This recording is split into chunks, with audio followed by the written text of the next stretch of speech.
Alright, here's these little cup adapters here for the wheel bearings on these tri-cubs. So you can see how this one here has a taper in here with a key.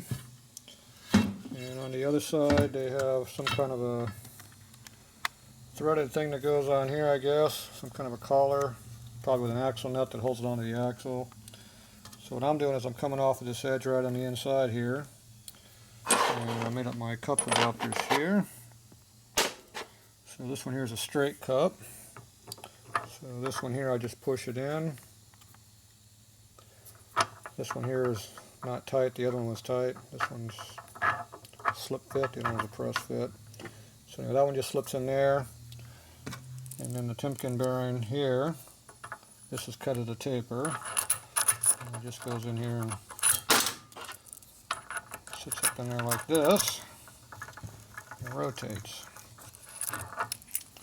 So there you get it on the bench, you can see a little bit better. It's hard to see the taper, but it's tapered. Okay, now this one here, see how this one here was a straight surface. This one here is tapered on the outside, which it duplicates the stock trike axle.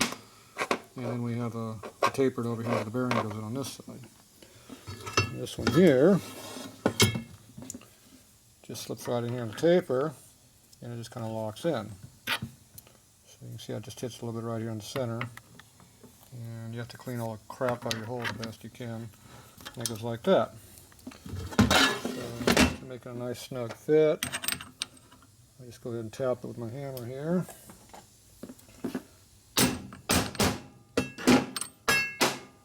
that locks it in there nice and tight. And then your bearing goes in there on that one, and that gives you a bearing on that one. Okay. So this here, I just use my axle right here. Put my bearing in here in my extra spacer. Slips on in that side. And this side here, you got your adapter here. Slip it in. It's your Timken bearing. Got the spacer and the nut. Anyway, you tighten all that up and then you put up in your stand. So I gotta do that with my other hand here. Okay, we got this other wheel up in here now. So here's my bearing adapters all in here. Now if everything's correct, there won't be any hopping when this thing turns on the spacers or axle. See, everything's nice and true, no jumping around. That means your bearings and stuff are true. Now if these adapters are bouncing up and down, that means the hub wouldn't be where it's supposed to be, so you have to make it different. Alright, so this rim here is it's a little loose, so not too much. But anyway, you turn it, you can see how true it is. It's got a little bit of a wobble. So that's how they look when you first start. So obviously there need to be a little help on there. First thing you do is stick it in there and see what you got, and you can see how it's got about a 1/4 inch of out of whack to it right